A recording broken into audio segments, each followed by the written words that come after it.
Iron is cold, that is the first thing. Not cold the way winter is cold. Cold the way iron is cold, specific, indifferent, impossible to argue with. Messenia, 448 BCE. A Spartan soldier kneels in front of a 7-year-old boy and fits a collar around his throat, checks the gap with 2 fingers, stands, walks away without once looking at the child's face. Around Nikos, 40 other children wear theirs for the first time. His mother stands 4 meters away. She makes no sound. She was trained not to. This is not a punishment. This is a Tuesday in Sparta. The iron collar never comes off. By 424 BCE, Nikos is 26. He has spent 19 years learning the first law of Helot survival: be useful enough to keep alive, never capable enough to frighten. That line, that precise, impossible line, is the only geography that matters in Messenia, not the mountains to the north, not the sea to the west, that line. Sparta held between 170,000 and 200,000 Helots across Laconia and Messenia, fewer than 25,000 Spartan citizens, 7 to 1. The Spartans carried this number the way a man carries a loaded blade, aware of it constantly, never comfortable, never forgetting what it meant.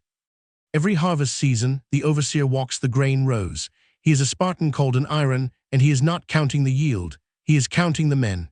Specifically, he is looking for the ones who thresh twice the grain in half the time, the ones who work in the pre-dawn dark and are still standing when other men stop. The Krypteia has a word for that kind of man: axios, worthy. In Sparta, being worthy was a way of marking yourself for death. If you want to understand how a civilization sustained industrial-scale murder for 400 years and called it policy, stay with this. There's worse underneath.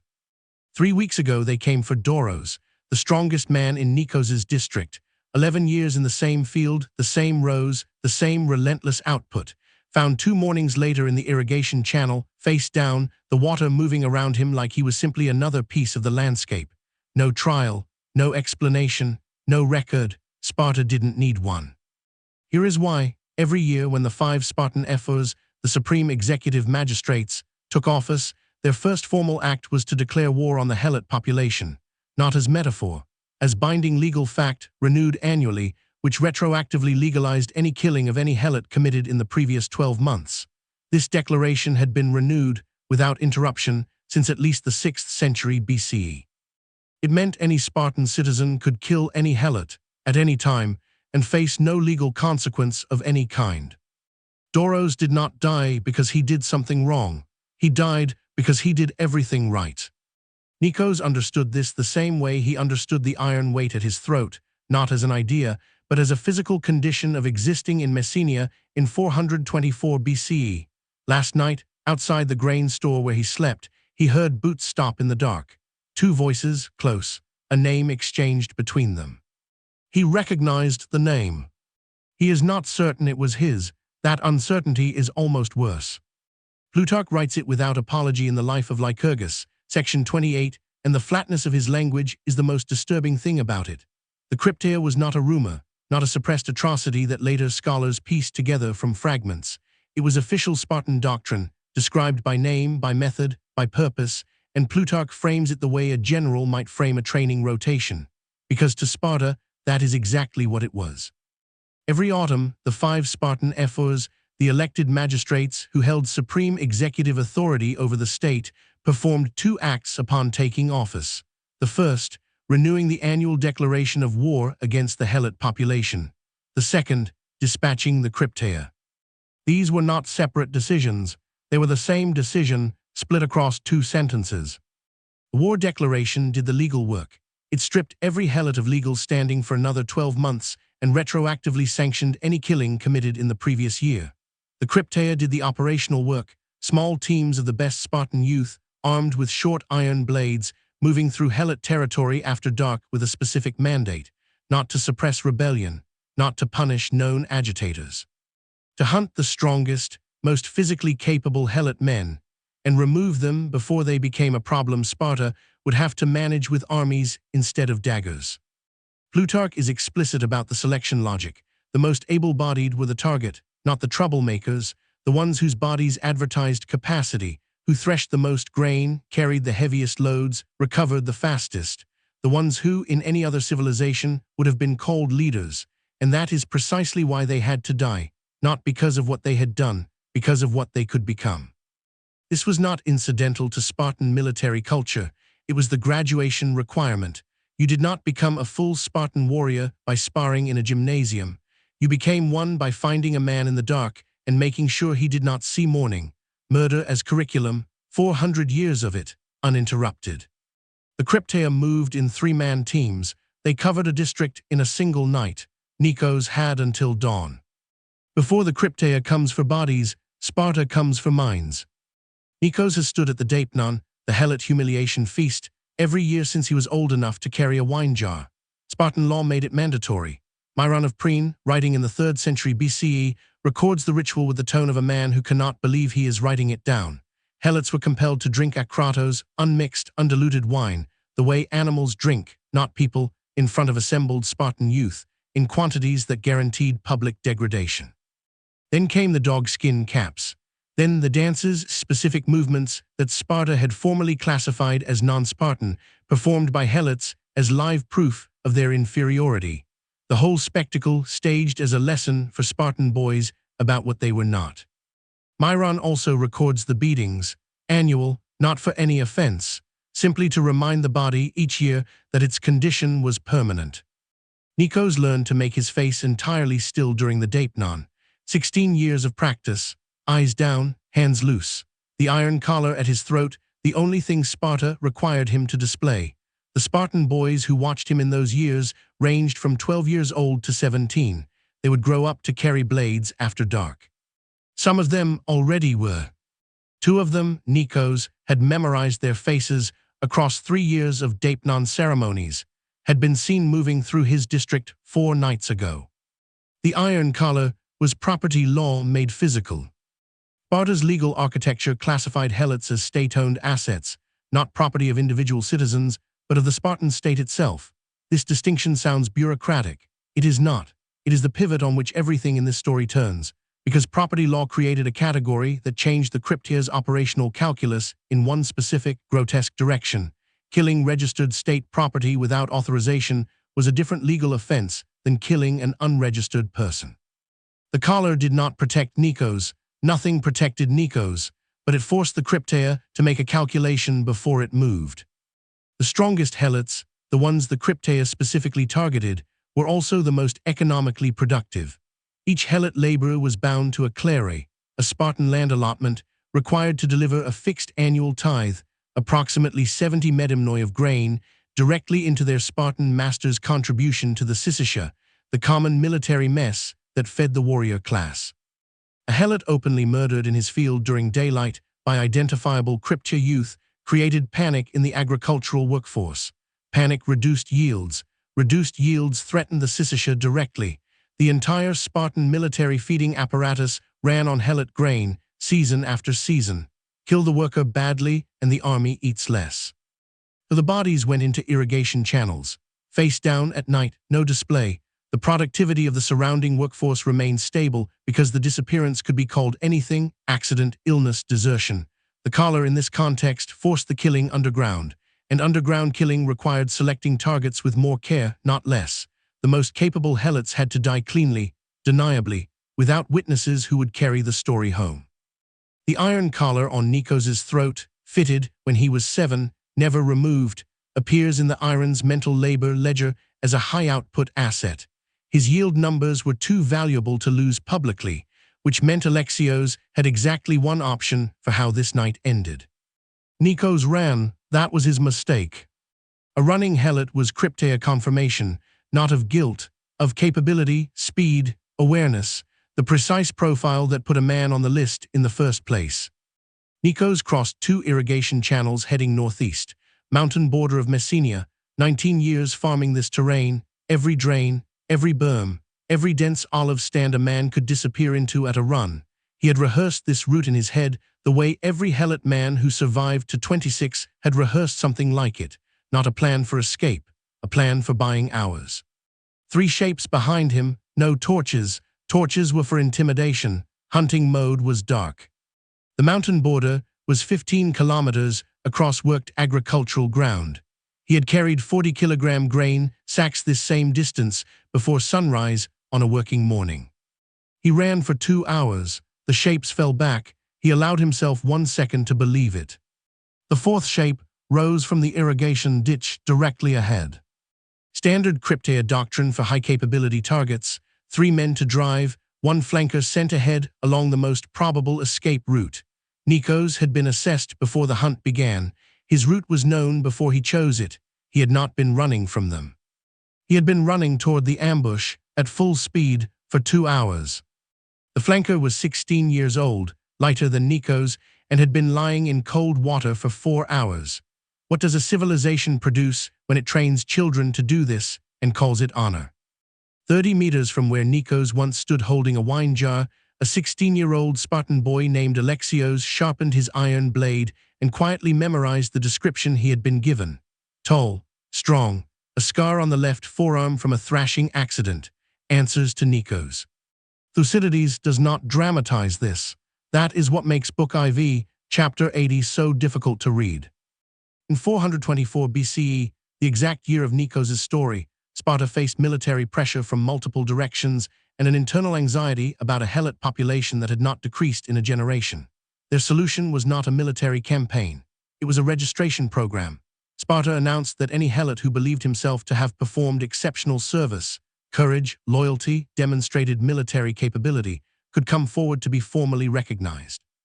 The word used was freedom, not freedom from labor, not renegotiation of the clera, actual civic recognition, a legal status change, a life that was no longer the state's property. Approximately 2,000 Helots came forward. They were processed, they were honored, they were taken in public procession to the temples and garlanded in front of witnesses. Then they disappeared. Thucydides records that no one ever learned how each one was killed. The Greek verb he uses is diphtheresin. They were destroyed. Passive construction, deliberate.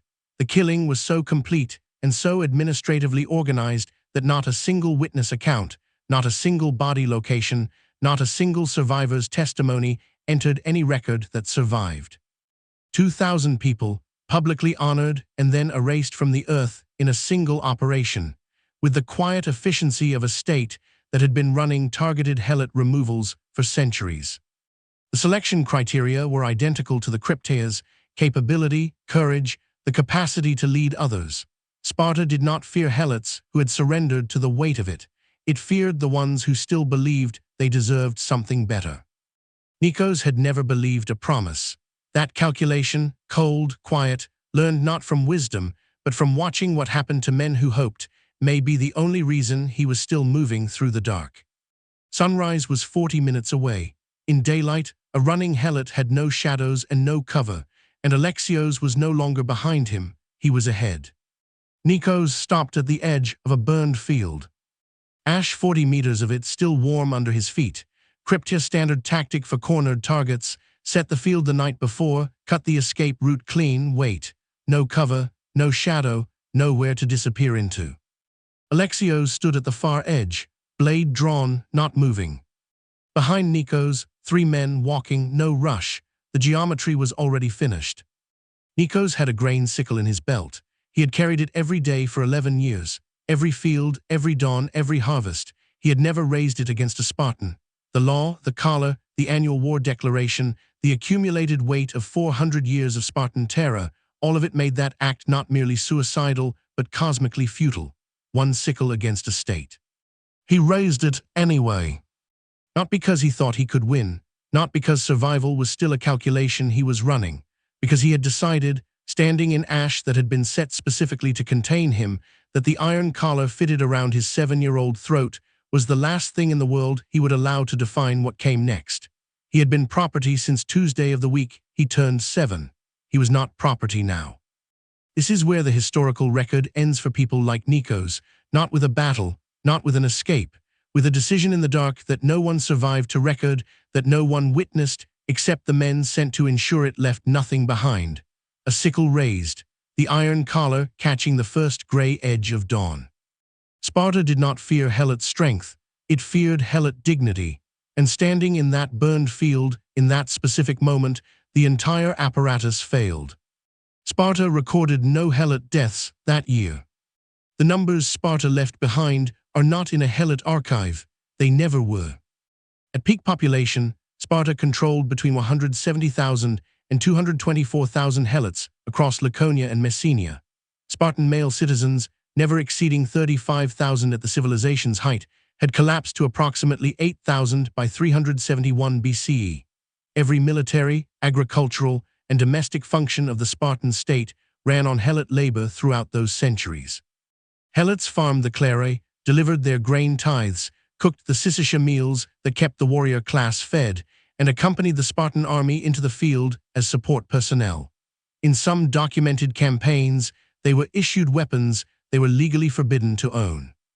The iron collar appears in the historical record as documentary reference, not physical artifact. No Helot collar has been conclusively identified in any excavation of Laconian or Messenian sites. The physical evidence of generations of enslaved lives was, with nearly complete efficiency, not preserved. When Epaminondas of Thebes shattered Spartan military power at the Battle of Leuctra in 371 BCE and marched into Laconia, the liberated Messenian Helot population was large enough to immediately constitute an independent city. Messene was founded in 369 BCE on the slopes of Mount Ithome, civic walls, temples, public buildings, rising in under a year. It still partially stands today. The people who built it in that single season had been enslaved, generation after generation, with no legal identity, no name in any state record, and no account of what they endured. Sparta produced no Helot census, no birth register, no death register. Every collar that came off at liberation went into a pile that history has never counted. Helots of Messenia is not in any archive, neither are the 2,000. In 1906, a German archaeologist excavating near the ruins of ancient Sparta uncovered a fragment of a Laconian administrative inscription, grain yield totals for a district of the Messenian plain, dated to 424 BCE, the year of this story. The names of the workers who produced those yields were not recorded, only the numbers. Sparta left no literature, no philosophy, no theater, no architecture worth excavating. Everything written about Sparta was written by outsiders, primarily Athenians who were simultaneously rivals and fascinated admirers. Plutarch, composing the life of Lycurgus in the 1st century CE, was working 600 years after Sparta's peak, from oral tradition and Spartan self-mythology. He was reconstructing the story Sparta wanted told about itself: iron discipline, voluntary sacrifice, martial excellence. A warrior people who chose hardship because hardship produced superior men. The Helots do not appear in Spartan self-mythology. They appear in the footnotes of their enemies. This was not an oversight. A civilization whose entire military capacity depended on enslaved labor had every reason to make that labor invisible. If the Spartans were warriors because they did not farm, and they did not farm because 200,000 people were legally compelled to farm for them under annual threat of murder, then the warrior ideal collapses into its actual shape, a slave economy whose military class existed because an entire people had no choice but to sustain it. Sparta's window of regional dominance lasted 33 years, from the end of the Peloponnesian War in 404 BCE to the field at Leuctra in 371. 33 years. That is what the mythology is built on.